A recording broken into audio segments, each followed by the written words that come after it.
So very exciting news. Actually, just came out on the wire.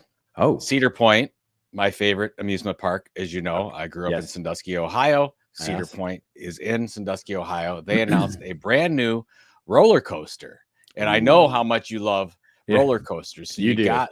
Oh yeah, no, look at this one.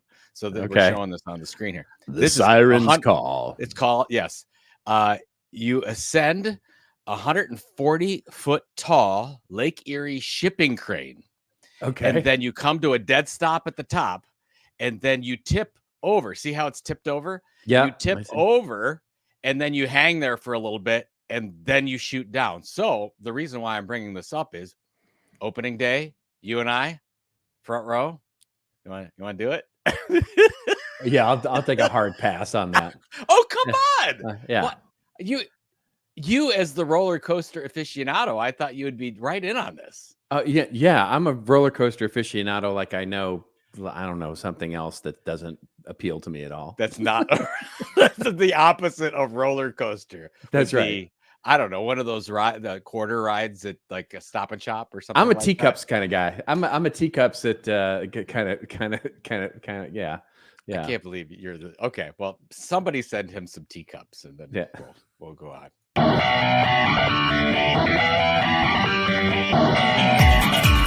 Just remember, everybody has your story to tell. Tell it well. On this old marketing. And now, for your listening pleasure, here's Pulizzi and Rose, covering the week of media, marketing, and digital content news. This old marketing. Take it away, boys.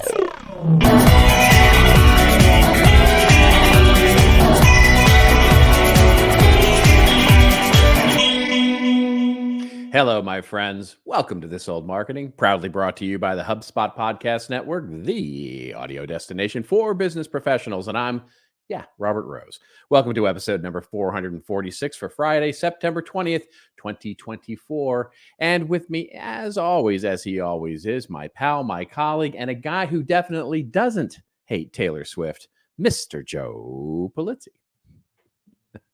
No, but I do hate wearing this Cowboys jersey. Yeah, there we go. Woohoo! I just want to pronounce, which is so ironic given the fact of how badly they got spanked on Sunday. I mean, so let's be clear. I'm not going to gloat all that much. So well, okay. Well, let's put it out there. You and I had a bet. So yes. For those people that did not listen to our NFL special. Yeah. And it was an even up that the Browns at home would beat the Cowboys. And if the Browns won, you would wear a Browns jersey, which you're not in a Browns jersey because the Browns lost and were horrible. Maybe the worst game I've seen the Browns play in 10 years.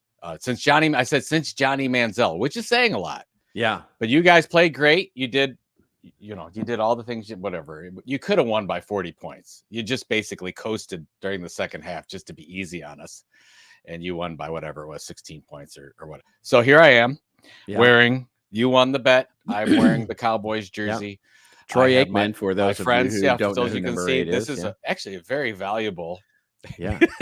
Sorry, I can't say that without laughing. A very valuable Troy Aikman Hall of Fame jersey, number 8.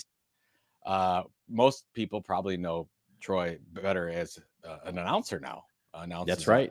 On Fox, Monday night. He's Monday night, right? Yeah, not Fox anymore. Moved to Monday night. Yeah, that's right. So, congratulations. But I think what you're talking about is that in week 2 you got spanked, and just luckily horribly the worst game I've seen the Cowboys play in probably 10 years. I'm sorry. Who did I was in Jacksonville? Who did New Orleans Saints? They lost to the New Orleans Saints, who are playing lights out football right now. Oh yeah, that was like 40 something to something. 44-19. Yeah. It was. How'd you ever score 19 beatdown? Points? Their first 6 drives ended in touchdowns.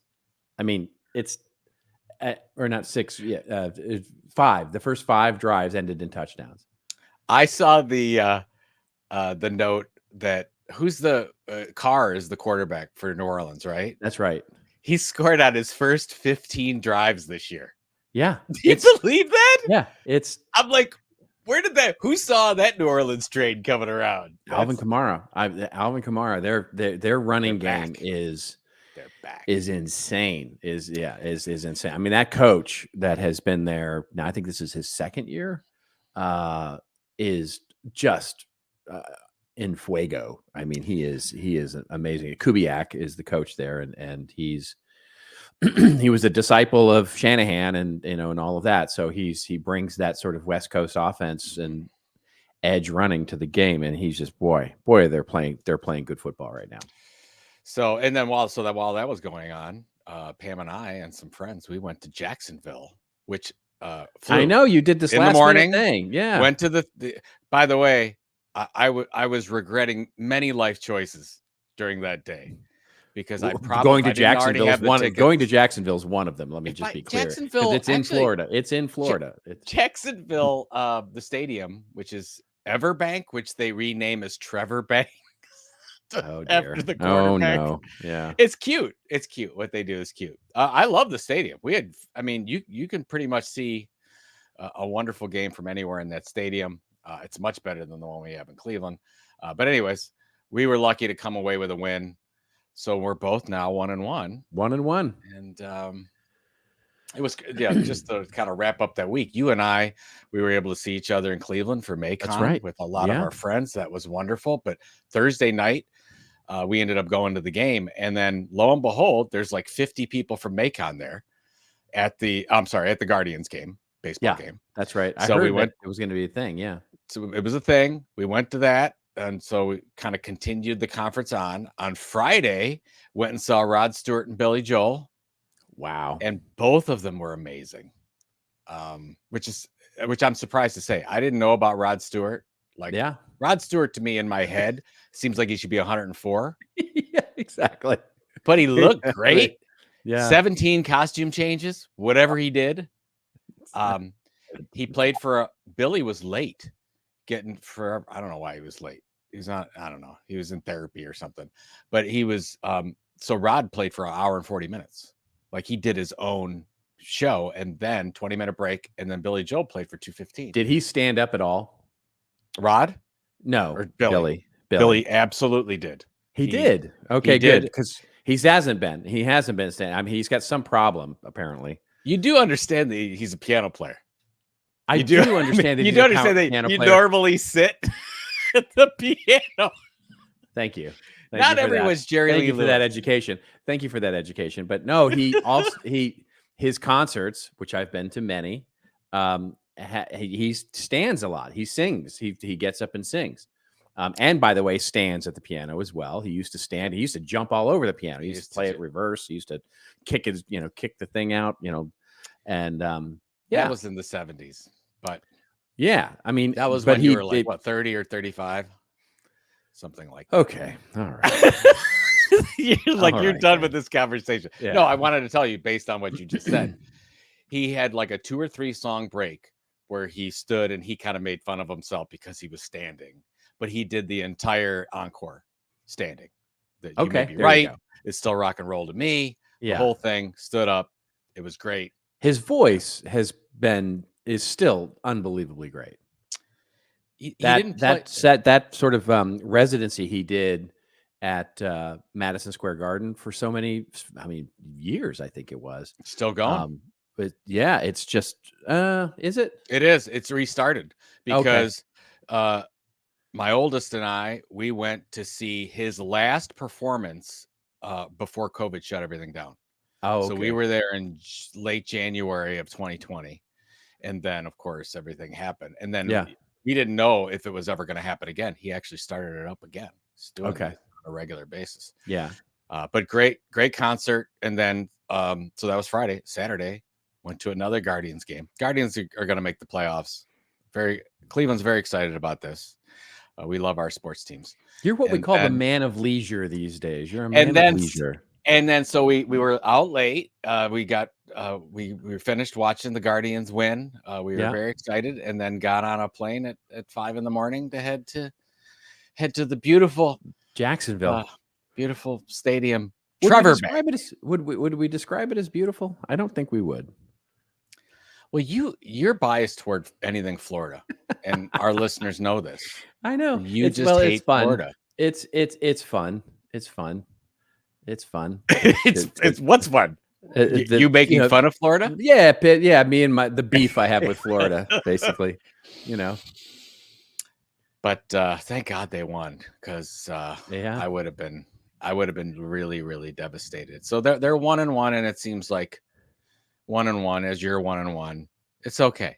It's going to be okay, because it's going to be okay. It doesn't matter. Even if you're 4-4 or 5-5 in the NFL, you're still okay. You're still in it. You're still in it. So Ravens, though, if they go 0-3, there's going to be. They're going to make. They always make the playoffs. They always find a way. But so I need them to go 0-3, though. I need the Cowboys to win this weekend. I will be rooting heavily for the Cowboys. For the Cowboys. I have to say one more thing on football. I was in a survivor pool, and the first week I always pick the team that's most favored throughout all the teams all week. So the first week was Cincinnati Bengals. They were favored. They lost. So I get one redo in my survivor pool. Got to put $20 back in so I can stay in. Second week, who's the most favored in all? Baltimore Ravens. They lost. I don't think it's ever happened. So you're already out? I'm in a survivor pool. I already had a gimme back in, and I'm already out. I don't think that's ever happened. That's the worst performance. So you have to basically pick one team that will absolutely 100% win. That's the goal. You have to pick a different team every week, and so they have to win. And if they don't win, then you're out that week. And we have the thing where you can buy just one. Pick whoever's playing the Giants. I mean, that's the thing to do. So the Browns are playing the Giants this week, so we'll see what happens. Yeah, that's it. You pick the Browns. I'd take the Browns. Anyways, on that one. My apologies to our listeners for all the talk about football, but we haven't seen each other in so long, and it's been a season bit started. I don't know about you, but I got a whole bunch of notes from people that because we did our special AI episode last episode, and they're like, Joe, you didn't wear the jersey. And I'm like, well, if you were listening to it, we pre-recorded it. Right. And it wasn't the thing and the place. Yeah. Well, but they'll get it now. They'll get it now. There's going to be a full hour of you and your beautiful blue and silver regalia. The one, but I don't feel as good because you're 1-1 and you got crushed by. No, I'm just kidding. I have nothing to say. I have no faith. I have no faith in the Cleveland Browns at all this year. I have little faith in my Cowboys. I mean, I'm hoping this was an anomaly, but the boat is leaking fast. I need CD Lamb to do well because CD Lamb is on the one fantasy team I have left. I need CD Lamb to do well too. Yeah. Anyways, so we got a great show. Are we gonna do a real show? We got a great show because there's been a bunch of stuff that's gone on since last week that we can get to here. We're going to talk about ChatGPT and their new strawberry model, which is interesting, and we'll talk about that part, but it's also scary good at deceiving, which is also an interesting thing. Then we'll talk a little bit about social media with TikTok and Meta. They're making some waves this week as TikTok faces skeptical judges and Meta is making sweeping changes for teen content on their platform. Then, speaking of leaked content, as it were, maybe leaked, maybe not. We'll talk about that. MrBeast, an internal onboarding document was apparently leaked and talks about the best practices as it pertains to content in MrBeast's world. We'll get to our winners and losers, where I'm going to talk about a content marketing award winner because it is Dreamforce this week, and we'll celebrate a little bit of Dreamforce, Salesforce's win there. And Joe will talk about Sun Studio in Memphis. Not, as opposed to Graceland, of course. He'll discuss a little bit about. Yes. Yeah, you'll mention both. And then we'll get to our rants and raves, and I'm going to, it's commentary is the way. There's a number of articles that I've been seeing around AI and marketing jobs, and our CMI's new research on marketing careers has just come out this week, and so we'll talk a little bit about that. And you're going to rave about the headsets at MAICON, which was fascinating, I have to say. Which totally surprised me. And there's a little bit of a backstory to this one, so you're going to want to stick around. But they're fascinating. If you're into events, you got to stay tuned for that one. You're going to want to stick around for the show. Yeah, I wonder. Right. I'd like. You know what? I have to. We should follow I haven't done the analysis in a while to see when our drop off is, when people are watching this on YouTube. Like, when does it happen? Does it happen? It probably happens right around the minute 3 mark. It's like, okay, what are they gonna make fun of? Okay, I'm right.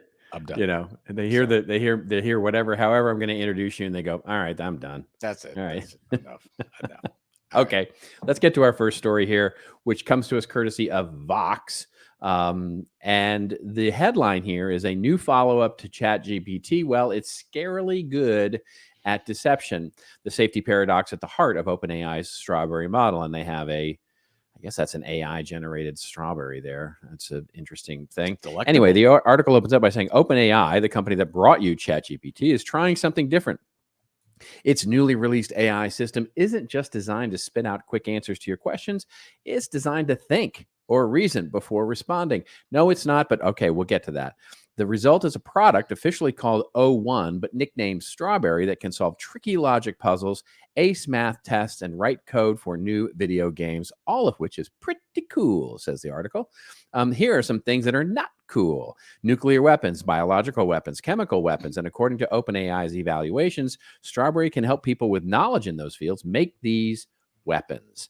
In Strawberry's system card, a report laying out its capabilities and risks, OpenAI gives the new system a quote medium rating for nuclear, biological, and chemical weapon risk.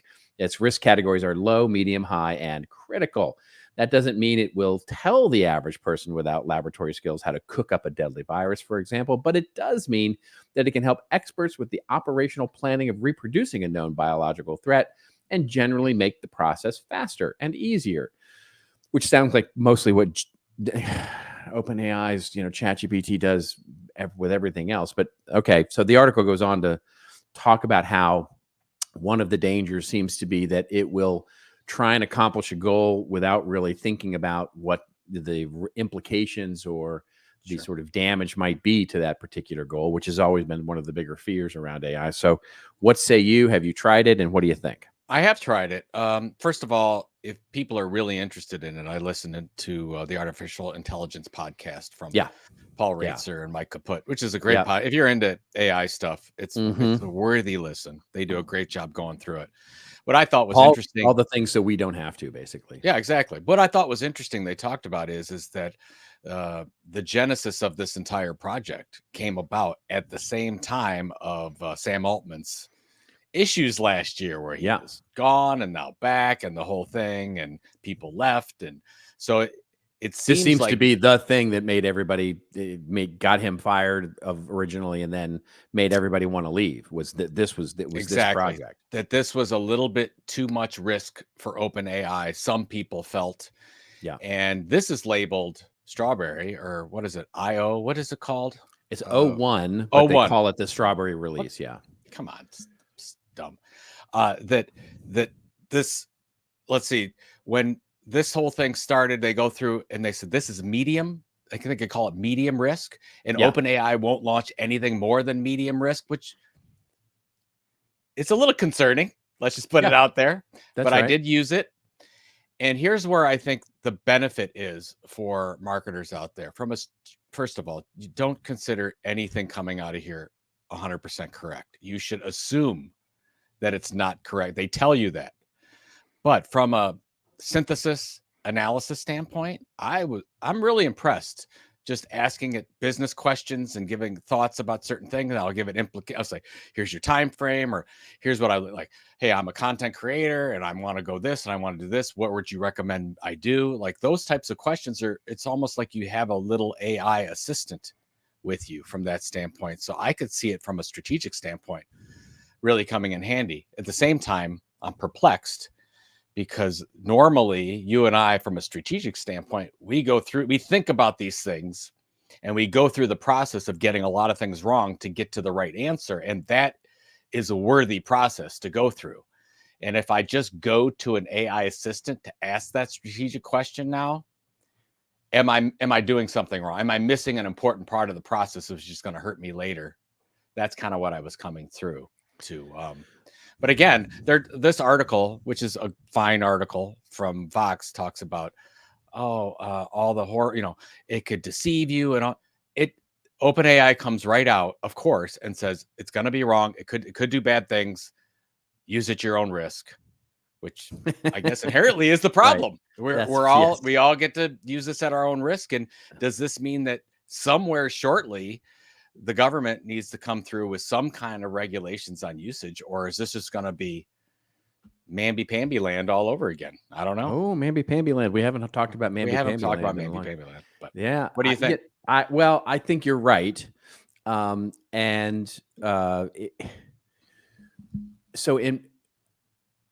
The way I've been talking about it, what you just said, the way I've been talking about it is, look, right now, what generative AI does, and this goes for, all of the different versions that are out there. It basically, it scales and re-expresses your ideas, period, end of sentence. And so in other words, if you come at it with little or bad or flawed ideas, you're going to get bigger flawed ideas. You're going to get, you're going to get the top of the bell curve bad ideas. Because what it's not going to do is correct your thinking. In any case, right? Even this version, which is, when you start feeding it things, it can only go off of what you feed it.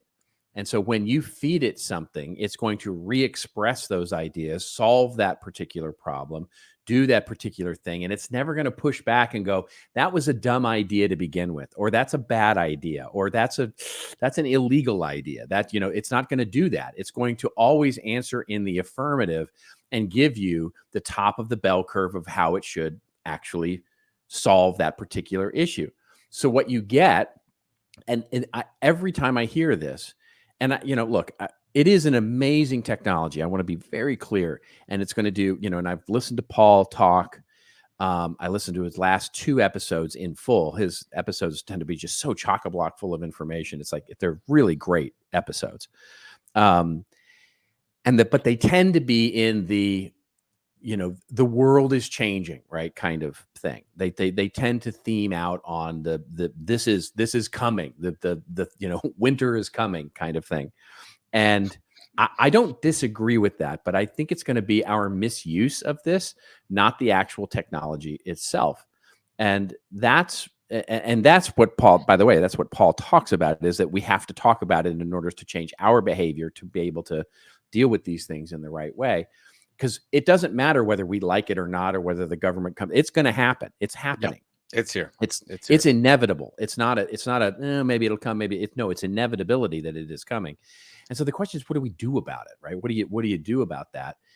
And I don't have a good pat answer to that. But what I do know at this point is that when I ask it, and I have tried it out, I've tried the new Strawberry model out, and I've had it do exactly what you talked about. Look at business planning, look at, solving this problem, look at solving that problem. I had it work on a brand problem. And this is my point, is what I got to was the same thing that it seems like everybody who tries out these models gets to, which is, yeah, some of it's good. I had to fix it. I had to do this. I had to do that.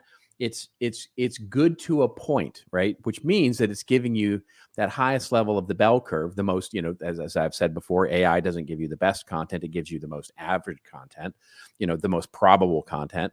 And so this, to me, when it solves a problem, it is solving a problem. It does go through things, and it takes a little time to think through, and the metaphor, and I think probably the reason that it was called Strawberry was because you saw the whole meme about that ChatGPT couldn't spell the word strawberry. Correct. Yeah, exactly. Right. That's why. And so that's the kind of thing it's meant to go, is my original answer good enough? And then it thinks of its original answer. Then it goes, is that good enough? And then it basically takes the next step in the analysis to say, let's learn from my response and say, is that the best one? Is that the best one? And then it comes back with a recommended answer.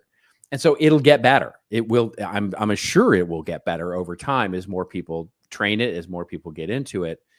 But ultimately, I come to the conclusion and I go, I worry more about our ability to see the good, to get to your point of it takes, the iteration of thought is what's valuable in thinking.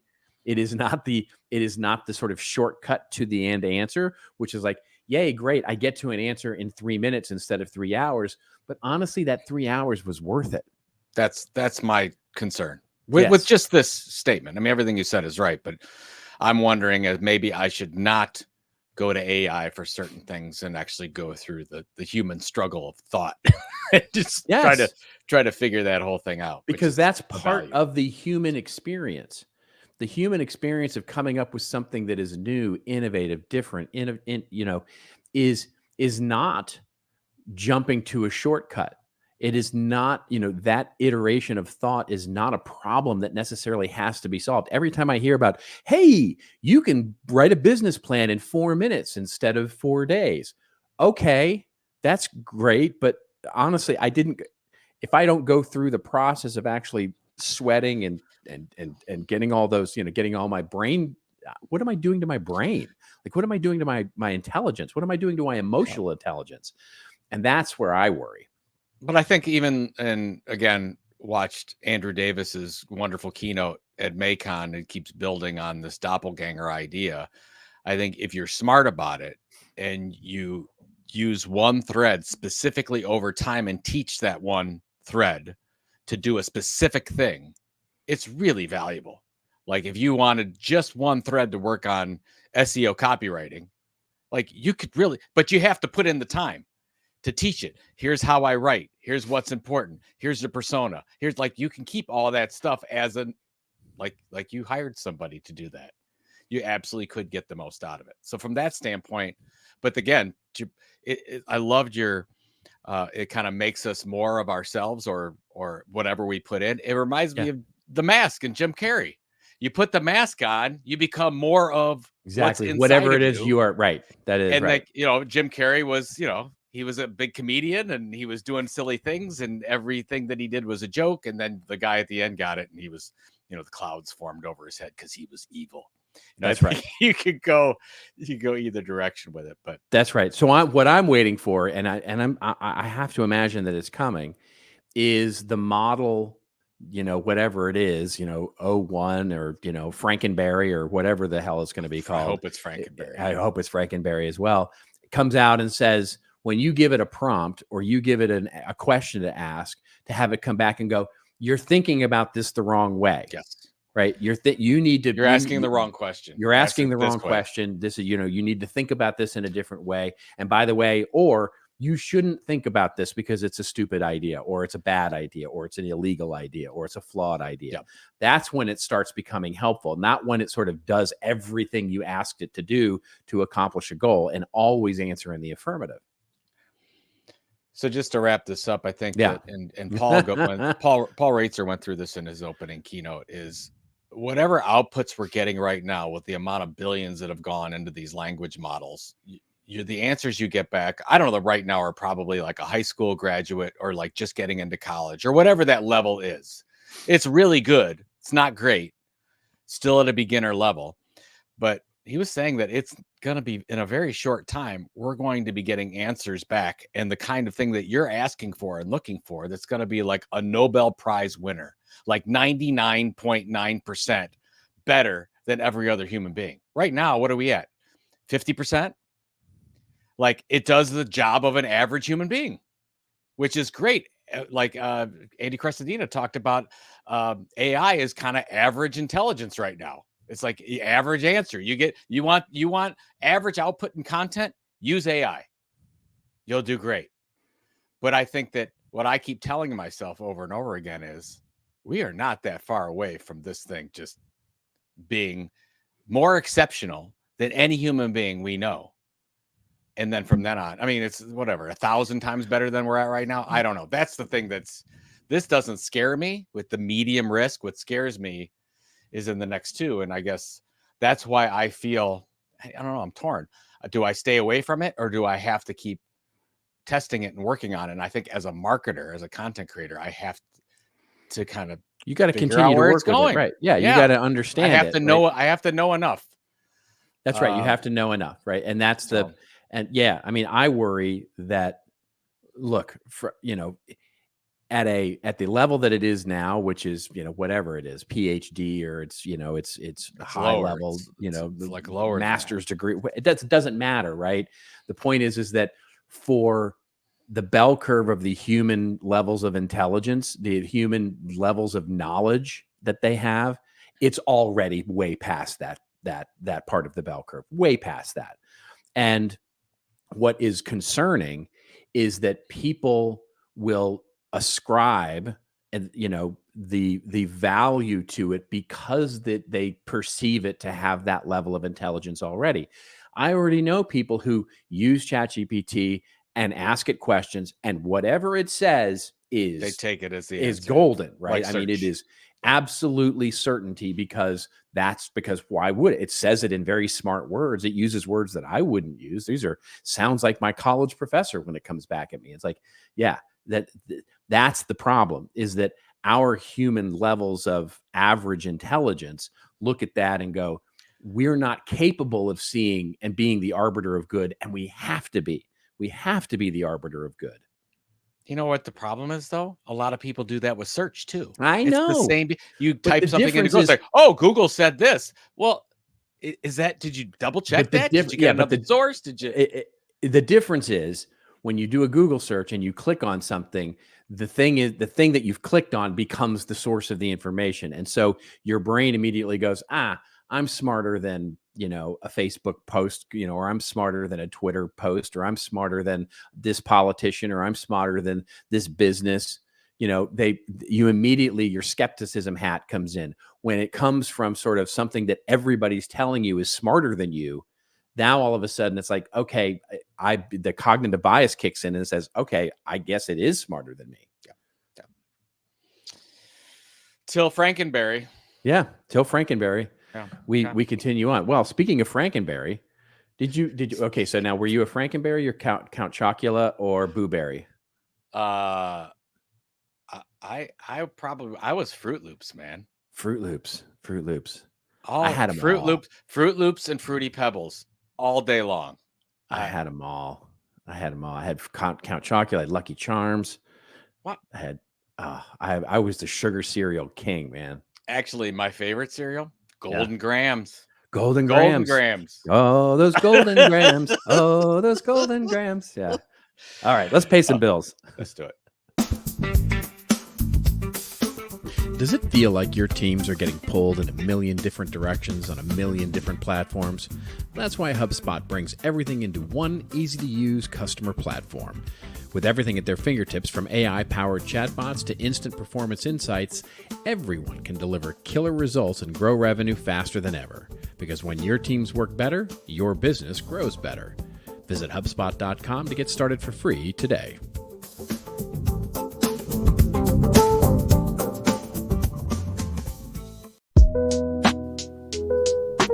Are you weighing your next podcast? Why don't you try The Science of Scaling? Hosted by Mark Roberge and brought to you by the HubSpot Podcast Network, the audio destination for business professionals. Each week, Mark, the founding CRO at HubSpot, senior lecturer at Harvard Business School, and co-founder of Stage 2 Capital, he sits down with the most successful sales leaders in tech to learn the secrets, strategies, and tactics to scaling your company's growth. Mark's Q&A episodes are awesome for the straightforward advice from today's great business leaders. You can find Science of Scaling wherever you follow your favorite podcast.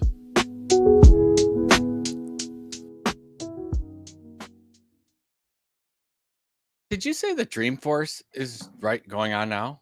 As we speak, as we record this. When's Inbound? Is it the same time? Is it Inbound is. It's not next week. We should know this. We are sponsored by HubSpot. Why don't we know this? Podcast Network, the audio best destination of the audio destination. The destination. I like that. Just then you can just say the destination. The best. You don't have to say. Oh, there you go. I like that. I like the destination. Yeah, that's good. Yeah. That's good. Yeah. That could go in a whole lot of bad ways, but we'll just leave it. There. It is Inbound 2024. Is yes. It's next. It's today. So you're saying that Dreamforce and Inbound are the same. By the way, not too dissimilar from when Content Marketing World and Inbound were head to head. That's weird that the Inbound is to not our delight. I was so upset about that. It's like we had to call. I had to use an old rotary phone to call the folks at HubSpot and say, when are you scheduling for next year? And let's not schedule over each other. Yeah. We are a better industry if we're on different weeks. That's right. Well, clearly HubSpot and Salesforce are probably not on speaking terms, I would suspect. So boy, they used to be very close. There was some talk about Salesforce buying HubSpot back in the day. Oh, I'm sure there was. And then well, I won't get off. But the Google, by the way, the Google HubSpot thing, you don't hear about that anymore. I think Google took all of their money. I think Google went, yeah, we're not going to do anything. I mean, that's what we predicted too, by the way, on the show, is that Google's going to go, no. Well, they're now going. We're not doing anything now that we're in front of the DOJ, right? We're not doing anything that's going to make anybody mad. Yeah, well, Microsoft had that model. See, that's the best model of all, because Microsoft got ownership of OpenAI without owning them. Well, it's genius. It was a genius move, the way that they did the investment there. Yeah, it's good. Absolutely so smart. And I never thought I would rave about Microsoft's business decisions, but here we are. Well, Satya Nadella just is something so else. Smart. He seems so measured too. He seems like it's just such a perfect CEO. Yeah, he's not anything like Leon. He's all pro. I mean, Elon. Yeah. So I like Leon. I like that though. I like Leon. I don't know where that happened, but like in the last couple of weeks, everybody's just calling him Leon. And do you know how that happened? You probably do. I don't. I just people were social media and everything's Leon. So I'm like, I kind of like Leon. I think that Leon is good. It's a good term for it. Leon wears his war wounds like a crown. All right. Anyway, little Elton. There we go. All right, let's get to the best of the rest here into our news here. We're going to open up with a story about TikTok. You don't TikTok. This story coming courtesy of The Verge. The headline here: TikTok faces a skeptical panel of judges in its existential fight against the U.S. government. TikTok, an app used by 170 million Americans. Is that all? I mean, that seems low to me. It's half. That's half of Americans. How many more you want? I feel like it should be more. You want all the babies using them? Yeah, I feel like it should be more. Anyway, now has its future resting in the hands of 3 judges. The company fought for its life during oral arguments on Monday, only for the judges to express a great deal of skepticism toward TikTok's case. Attorneys for TikTok and a group of creators suing to block the law popularly known as the TikTok ban made their case before a panel of 3 judges on the D.C. Circuit Court of Appeals. Though the bill seeks a divestment of the app from its Chinese owner ByteDance by January 19th deadline, the company says the ultimatum is in truth a ban that would stifle the speech of TikTok and its creators and improperly limit the information Americans are able to receive. The article goes on to talk about how the DOJ defended the law, saying that it takes appropriate targeted action. And basically it goes on to talk about the specifics around what the judges were ostensibly questioning, which was basically the disclosures around how they're using data and moderation practices and the algorithm and all of that, all the usual things that we've talked about on this show. But what do you make of this quickly? There's going to have to be something before that January 19th date. There's not going to, first of all, I give my hats off to TikTok for their advertising blitz with all their feel good ads everywhere saying, oh my God, without TikTok, I don't know what I would do. I mean, really, really impressive. It's everywhere. The truth is, this has nothing to do with free speech or anything else. This is a foreign entity owning a large media company, having major influence on the citizens of the United States. That's it. This is a national security issue. As I've told my kids who look at my kids and Robert, who look at me like I'm crazy, this is a national security issue. If it was any other, if it was NBC, if it was Fox, if it was anywhere, this would never happen. But because it's social media and it's different, that we don't think about it this way. They can control the sentiment of 170 million people very, very easily. This is a national security issue. It needs to be dealt with, and it will be before January 19th. I don't know what it's going to look like. It's not going to be whether it's a full divestment, the divestiture, or what. But there's so much U.S. money at stake here. They're going to find a way, because most of the investors in ByteDance are U.S. private equity companies. They will not let TikTok get shut down. So they're going to figure out a way to work with the government so everybody's happy, and it'll happen before January 19th. Well, I think that's true. But here's the thing. The reason I go is because I assume you don't have the same problem with Fox News. A foreign-owned entity who can control sentiment of the political. Murdoch became an American citizen specifically so he could keep Fox News. He did that. So if ByteDance is if you're who have the ownership becomes American citizens, so you're cool. So you would be okay with it as long as the CEO and the controlling owner of ByteDance became a U.S. citizen. If everyone plays by the same rules and it's U.S. owned, I would feel differently about it. Yes. All right. Because TikTok is no different than Instagram and no different than Facebook, I guess, if you're looking at it that way, in controlling the thoughts and feelings of a lot of people, depending on which way they want to go. The difference is that Instagram is owned by Meta, a U.S. company, a U.S. primarily owned company, and TikTok is not. And right now, our main adversary around the world is China. It is. It is. And who owns ByteDance? Who controls ByteDance? No, they don't China. Actually, but that's all right. They have a small percentage of ownership. Yes, the Chinese government has what they. It's the legal for Chinese. The government has to have. I can't remember exactly what they call it, but it's basically the people's share. Basically, that they have a small. They do not have a controlling part of. But the question is, do they exert governmental control? I see that they have brainwashed you as well. Well. So, anyways, long story short, they're gonna figure out a way to get it done because that's the answer. Tens of billions of dollars at stake here. So Freddie the Beetle Barnes, you are correct, sir. Yes, that is what is going to happen. God, Frankenberry. Okay, Frankenberry the Beetle Barnes. All right, let's move on to our next story, which of course is about the U.S. owned Meta, and this story will come to us courtesy of NPR. Instagram makes all teen accounts private in a highly scrutinized push for child safety. The article opens up by saying Instagram on Tuesday unveiled a round of changes that will make the accounts of millions of teenagers private and enhance parental supervision and set messaging restrictions as the default in an effort to shield kids from harm. Meta said users under 16 will now need a parent's approval to change the restricted settings dubbed teen accounts, which filters out offensive words and limits who can contact them. It's addressing the same three concerns we've been hearing from parents around unwanted contact, inappropriate contact, and time spent, said Naomi Gleit, Meta's head of product. What do you think? Do you think this is this just theater, or is this actually a meaningful change? No. This totally caught me off guard because I think this is really good. I think that what Instagram did here was impressive because, and here's where I have trouble believing it, Robert. This seems like it might impact revenue for Meta, and Mark Zuckerberg doesn't like that.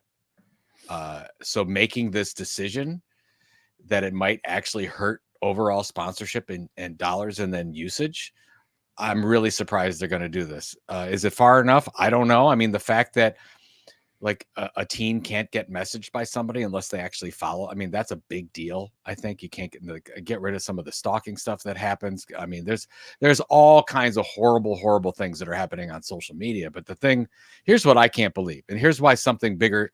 This is a good start. The U.S. government has to do something about it. There have been I had to look this up. There have been 40 congressional meetings on child safety and social media, and no laws. Yeah. So it's obviously very important for the government to do this as part of a theater project, but they don't actually do anything. So here is Meta, perhaps the most unsafe social media company ever. And they're coming out with, oh yeah, we're trying to do something about this because it's that important. So I hope the U.S. government follows this lead and does something. That is my hope. And then these types of rules can be pushed down to Snap, which there's huge problems on Snap, and then TikTok, whatever goes on there. and I've said this a million times, and people listening to this are going to get tired of it. Social media and our youth and gambling, online gambling, are the two greatest issues we have right now going on. Well, with our kids. Yeah. With our kids. Yep.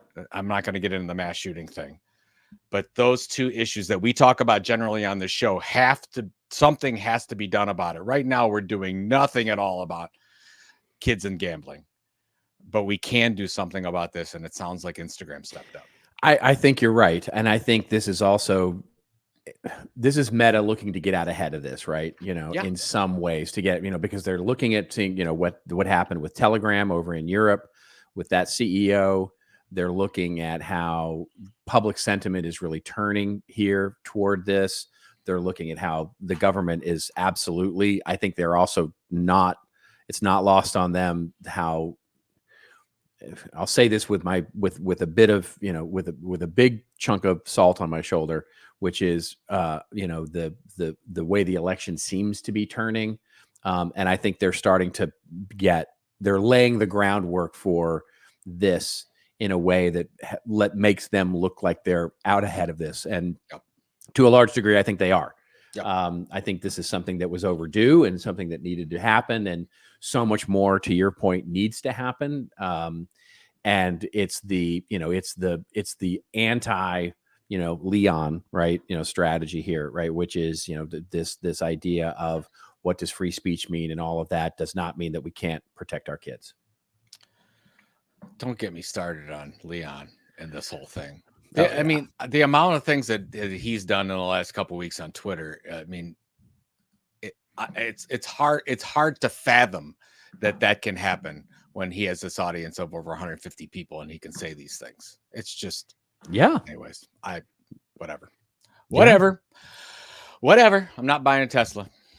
No. But then again, I mean, if you're a MAICON and you're in these sessions and they're talking about Tesla, it sounds like Tesla like cars will only be a small part of Tesla in the future. They're really going. Well, there's always been the that there was always the sort of, are they a software company or an energy company or an automobile company, right? So it very well could be that they could emerge as one of those, and sort of begin to become the operating system of electric vehicles. And those are you a railroad company? Are you in the transportation there business? We go. I've heard you there do you that. Go. There we go. The Theodore Levitt. Yeah, that's wonderful. All right. Let's move to our last story, which is a big one we wanted to save a little time to chat about, which is about MrBeast. This story, and I'm very surprised that more aren't covering this, actually. But anyway, I think it's getting there. It's getting there. Is it? I think more of the this week. I think more of the coverage on MrBeast is what just happened a couple days ago is the lawsuits against MrBeast for the mistreatment of multiple types of people on his game show. So but go ahead. And this one's interesting as well. This one, well, and it's sort of, I think there's a tie-in to all of that as well, which is okay. This one comes courtesy of IMDb. There's a few other ones that were a little sketchier, sort of looking sites that were covering it, but this one seemed to be pretty good. And basically, the headline is MrBeast's leak production guide is a reminder that YouTube's top creator does things his own way. The article opens up by saying, as controversy continues to swirl around MrBeast, the secrets of his production pipeline are being revealed to the public. A leaked document purports to teach readers how to succeed in MrBeast production, and it details the strategies Jimmy Donaldson and company have used to conquer YouTube. There's plenty to unpack in the document, which Donaldson appears to have written in his own idiosyncratic voice. If you're not interested in interpreting the musings of a 26-year-old YouTube megastar, well, allow TubeFilter to serve as your translator. Here are some of the recurring themes. That's just mean. I mean, it's just like if you can't read his gobbledygook, let us translate it for you. Here are some recurring themes we noticed. And basically, so I downloaded the document. I read the document. You downloaded it. We'll put it in the show notes too. Yep. Absolutely. So what are you coming away? And by the way, just as a spoiler alert here, I don't think this was leaked at all. I absolutely think that they made this available on purpose. So what's really interesting is if you are a YouTuber or you use YouTube, this is a masterclass in YouTube. I mean, let's be honest. Jimmy Donaldson has spent more time on YouTube than almost anyone else on the planet. He's only 26 years old. He knows it better than anyone else. And what's interesting about MrBeast's success, and you and I have talked about this before, it's in part because of the focus on YouTube. And this document is not how do you make videos viral and how do you get your videos in Hollywood style. It's all about, here is YouTube. This is only for YouTube. This is how you succeed on YouTube. And part of me is like, oh my God, you're taking a big risk, because what if YouTube changes the algorithm? And what do you, but the other one, I'm impressed. I'm like, there's just so much singular focus on one platform. Yeah. You kind of have to like stand back and say, wow. And then it's kind of a gritty document, because it's almost like free form thinking. It's not edited well. There's all kinds of spelling mistakes in it. Sure. It's just, the document's a wreck, but, it's almost I'm like I'm really looking right? forward to go. Yeah. I'm looking forward to going through it again. And just seeing. Here's the thing. It's so funny is it's the document itself is very MrBeast video like, right? I mean, full of, weird mistakes and, those sorts of things, so it's its provenance isn't going to be disputed. Let's put it that way. Yeah. And I think, to me, what came across is that was so strong was it, to your point, it wasn't about how you beat the algorithm. The document is very little about how you beat the algorithm. The document is mostly about the human behavior and what makes for a great YouTube strategy, right? In terms of the content, the kind of content. Like, for example, there's one of them, he says, look, your headline of your YouTube video could be, I spent 24 hours in my backyard, or you could say, I'm going to spend 24 hours in ketchup, right? And so one of those is going to absolutely intrigue people to click on it, and the other isn't, right? So the level of how you write headlines, how you write copy, how you actually create the content, how long the content, how to use the analytics to see where you're losing people, all that stuff is in there. And like you said, it's a masterclass. It's a masterclass on how to use YouTube. And every online social media coach out there right now, I guarantee you, PowerPoint is fired up, and they're all using this to sort of feed their classes and coaching and all that kind of stuff. Yeah. So here's the interesting thing that I think it reminds me so much of when, our friends at HubSpot, they used to come out, this was years ago, 2010, 2011, 2012. And they would say, Tuesday is the best time to blog, right? And the reason you should blog on Tuesdays is because nobody's doing it on Tuesdays, and you should actually release on Tuesdays. And then all of a sudden, everybody started releasing their blog on Tuesday. And so what this is going to do is, if it sort of takes off for all of the coaches, all of the consulting, all of the agencies that are out there helping people optimize their YouTube channel, is all of a sudden you're just going to see everybody sort of copied the quote unquote MrBeast formula, and it'll stop working. And so that's what I think is most interesting. And it's, to me, when you start to look at it like, is this a strategy for him to say, basically, go copy what I was, not what I'm becoming? This would be the way to do it. It's a great point. I didn't think about it that way, but I think the biggest point is that hardly anyone's this is a lot of work. Hardly anyone. Yeah, it's a ton of work. It's like a ton of work. It's like you can put out your secret recipe for your McDonald's secret sauce or whatever, but something's too hard. Something's too difficult about it. They're not gonna do it. My favorite part about this, and then I know we got to move on, is he talks about huge importance, which is way different than Hollywood. Hollywood's always trying to make the thing perfect, right? And you see the perfect thing. That's right. Like some of the best content is while you make a mistake while you're creating the content. So you have to shoot the making of, because somebody's going to make a mistake, and that could be the best content. You don't anticipate it. That's right. So it's like Hollywood doesn't do that unless you see it in documentaries or something like that, or behind the scenes, or everyone likes the blooper reel. Yeah. He's basically, that's the thing that most people want to see. So you've got to be prepared for that, because you might miss it. if you're not filming the everything, thing, you have to take that meta attitude about it. Yeah. It sort of is, you film the thing, but you film the filming of the thing. That's right. Right. Which, and so it requires sort of double effort. Right. But that double effort, so literally you're making a make of for every video that you're creating. You're also making a making of documentary along with it. Yeah. To capture all that. Yeah. Good deal. We'll put it in the show notes so everybody can read it. Yeah, put the document in the show notes and you can read it and make up your own mind if you want to go to all that work. All right, let's get to our winners and losers very quickly, where Joe and I talk about a winner in marketing over the past week or something that makes us feel like a big old loser, like we're eating the dogs, eating the cats, eating the pets.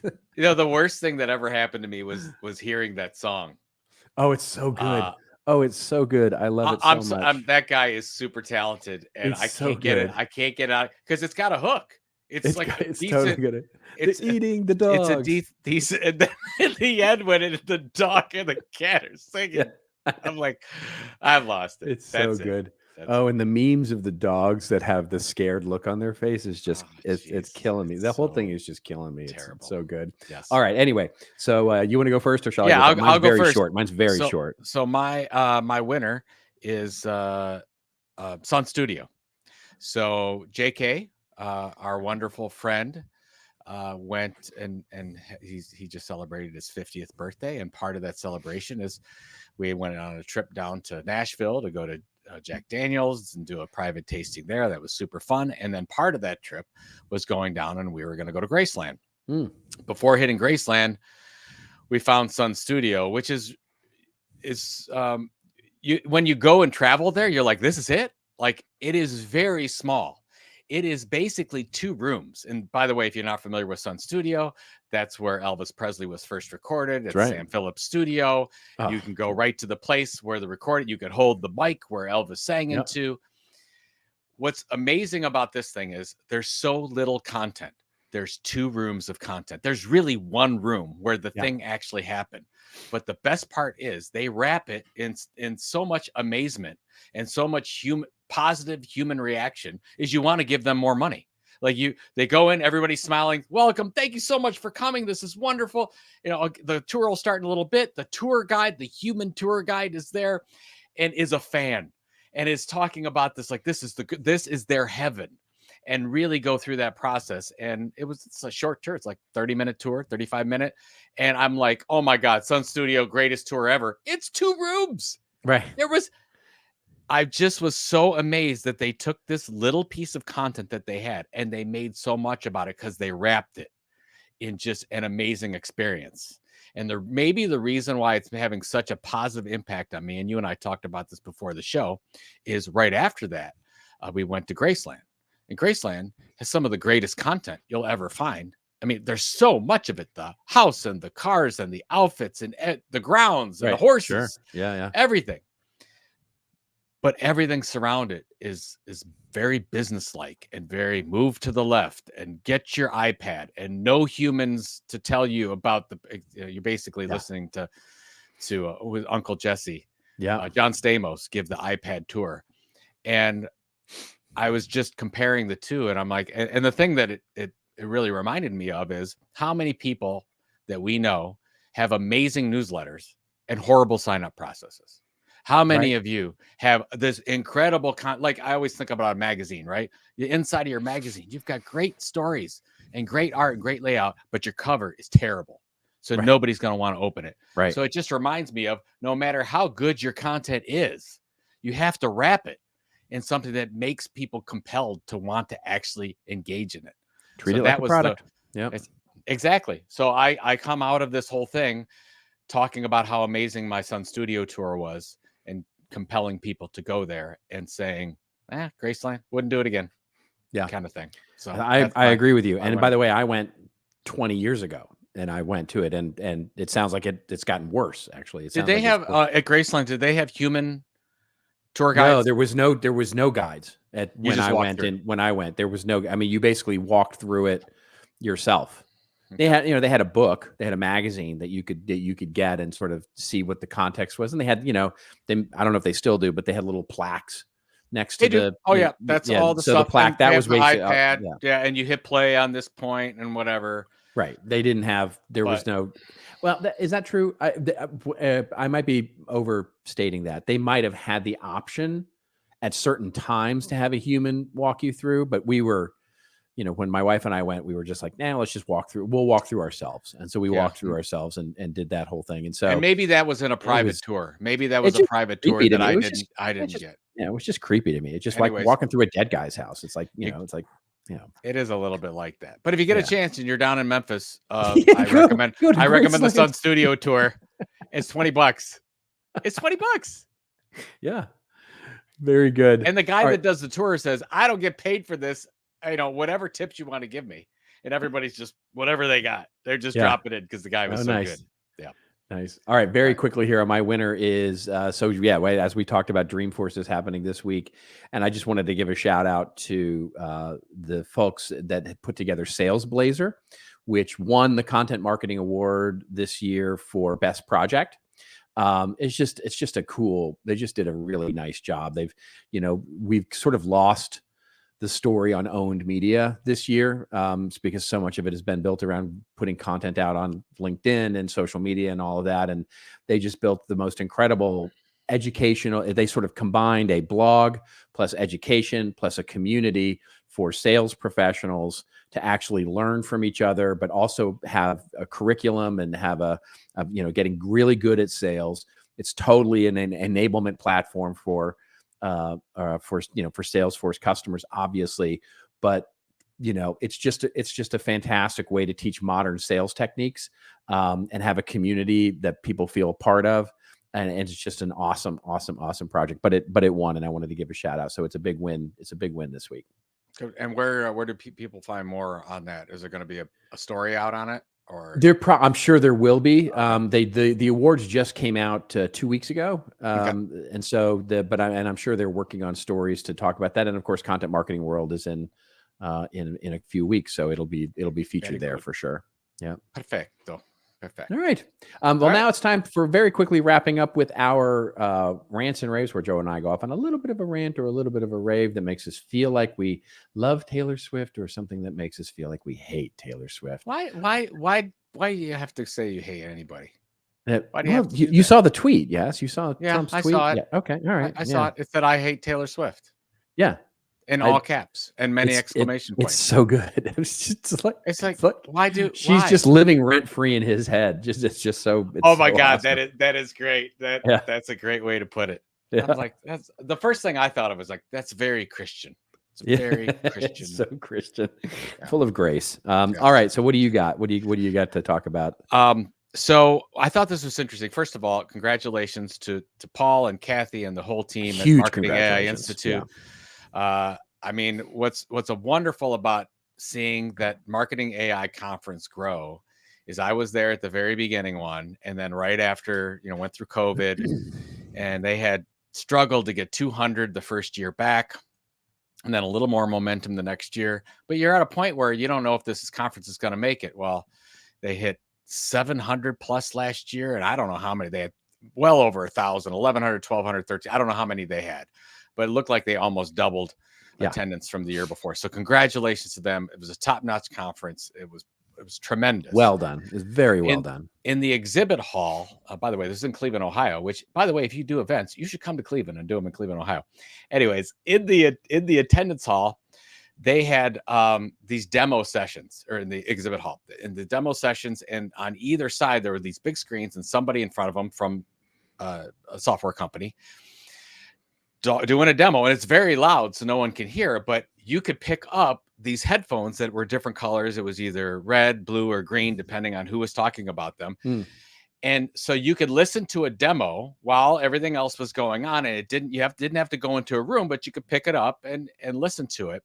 And what I thought was the most interesting, most people don't like going to demos. Like, most people are like, I don't want to listen to a sales demo. I think because it was so interesting that people could just pick up these headphones and listen to the presentation while all this other stuff was going on.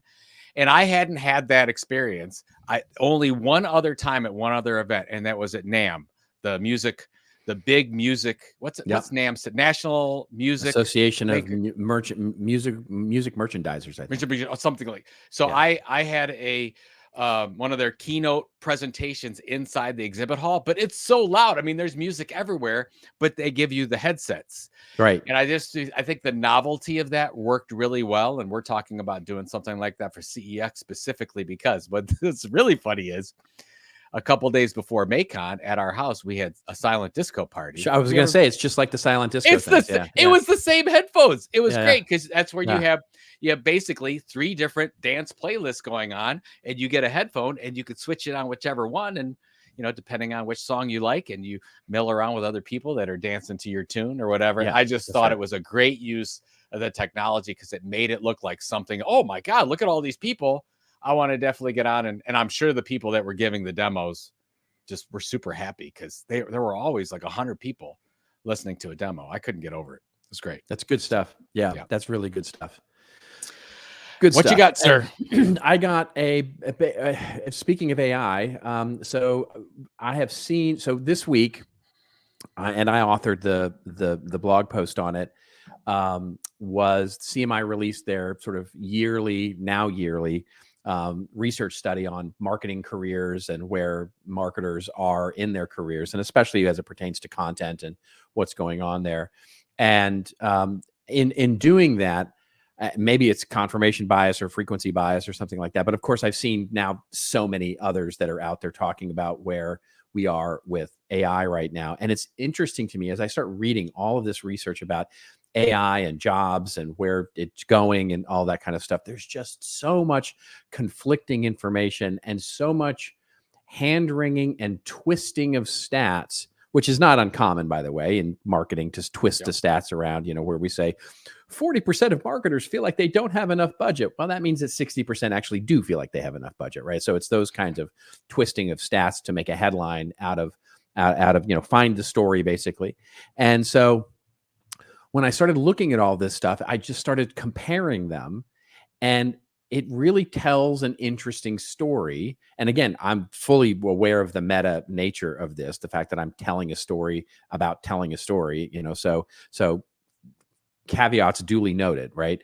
But basically what I've started to see is that there's this really interesting thing about where AI is going from the headline will be something like the CEOs say, 72% of CEOs believe that AI is going to completely fundamentally disrupt the business.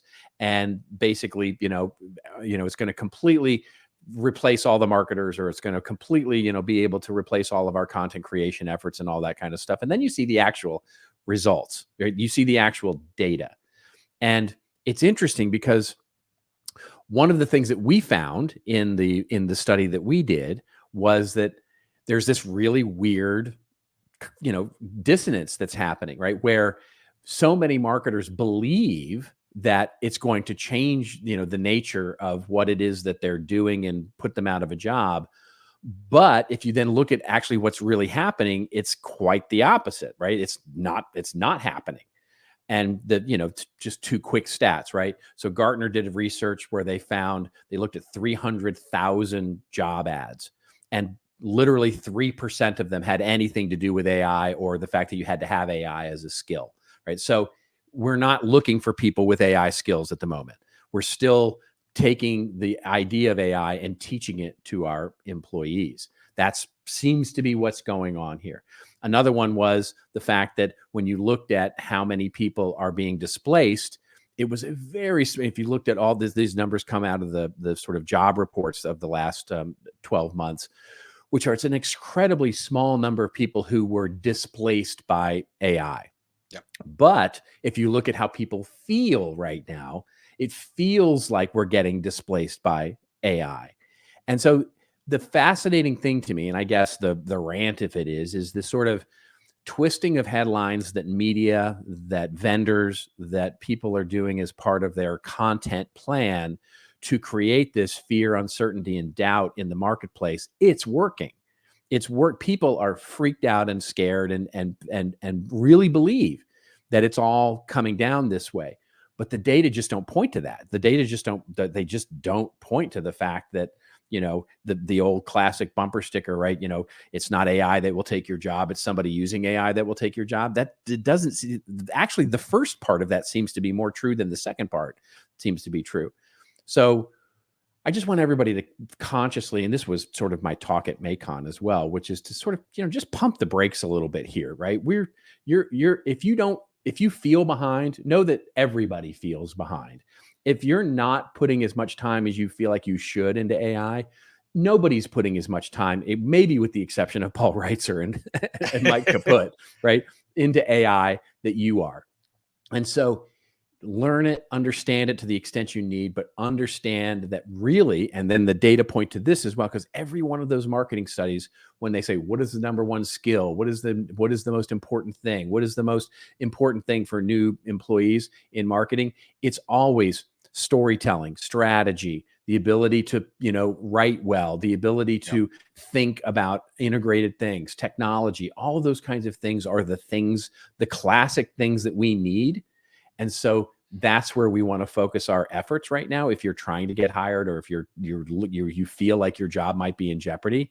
So just take a breath, basically, is my point there, because the data doesn't seem to be, showing this giant migration to people who know how to prompt better.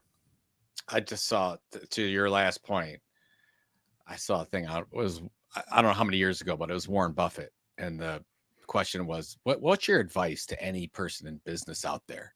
And the guy thought he was going to say some kind of financial thing. He said, the most important thing you could do is communicate effectively. Yeah. It's the most important thing. He's like, work on talking, in a way that's persuasive to other people, that you can get your ideas across. And the thing is, to what you just said, that's the thing that can't be replaced. People cannot. I know. Are not going to be able to replace you face to face talking Schultz, to somebody Don else. Schultz. Don Schultz is the same thing, right? Schultz. It's so important to focus on that of everything else. To the last point, with what I think I see happening is, I think you're absolutely right. I don't think that you're seeing any AI in a lot of these job requests, but I think that you have to speak confidently about it in the interview. That's what I think that's where it comes in. Totally, because of the FUD that's being spread. That's right. It's like, because it's not in the description. You don't have to have, but you have to get in there. So you're going to have a take, a point of view on AI and a confidence about it. So that's what you need to do. You have to have an opinion on the vaporware that's going on right now. Exactly right. That's I think that's such an important point. Is that's where you spend your time, right? That's where you spend your time, is developing your point of view, your strategic point of view on how you can use AI most productively, and go in with that knowledge, because that's where the value will be created, certainly in the short term and probably in the long term. Absolutely true. So good. Well, it was fun to actually do a live episode again. I know. So here we are. Kind of a thing. So what do you got going on this week? I got some work to do. I got the Cowboys to root for on Sunday. It's nice and cool here, so I've been doing a lot of cooking. It's a nice way to enter the fall. Yeah, I'm getting, and obviously I'm getting prepared for Content Marketing World in a couple of weeks and all of that kind of stuff. So yeah, it's all good. You? Yeah. So we actually have a family wedding this weekend that we'll be going to. So I'll be doing that. I'm not getting married. Somebody in our family is getting married. And then Sunday, of course, big Browns matchup against the Giants. We'll be there. Yeah, be there. I can't miss. That should be a good one. You should walk away with that one happy. Yeah. I have no confidence. Okay. I have no confidence going into any of these games. And while Deshaun Watson did look better, that's not saying much, because you can't. I mean, he looked so bad in game one. Anything would have been better. It's a low bar. So we'll see. I still think Jameis Winston should be the starting quarterback. I don't disagree with that at all. Yeah, but they're not listening to me. Andrew Berry, the general manager, is not calling me because if he did, I wouldn't know what to say. I'd be like, Andrew, why did you sell the soul of the Cleveland Browns? Yeah. Why did you do the actual draft day movie? You should show up in that in jersey. Real form. You should show up in that jersey and basically ask him, like, yes, exactly. Yeah, that's just dumb. That's a big poop lollipop right there. There we go. That's a perfect way to exit. That's a perfect way to exit the show. So thank you all for coming back. Thank you for listening. Thank you for all of the notes and laughs and retweets and pictures that you're going to post on social media of Joe and his jersey in the Cowboys. I appreciate you all. And we will see you again next week. And when we see you again next week, it's going to be a wonderful show. And until we see you again next week, just remember it's your story to tell. Tell it well. We'll see you next week on This Old Marketing. Hey, thanks a lot for making it this far in this week's episode, and thank you all for being a part of This Old Marketing. You can check out all the show notes of what we talked about today at thisoldmarketing.com, and it's also where you can leave us a review or a voicemail. We need those reviews and comments on whichever platform you follow us on. And if you haven't followed the podcast, please go do that and make sure you catch the latest and greatest episodes every Friday morning. We're on Apple and Spotify and all your other favorite podcatchers, of course, but we'd love it if you went over and subscribed to us on YouTube. That's right, YouTube. youtube.com/@thisoldmarketing. We'll see you again next week, folks, with another episode of This Old Marketing.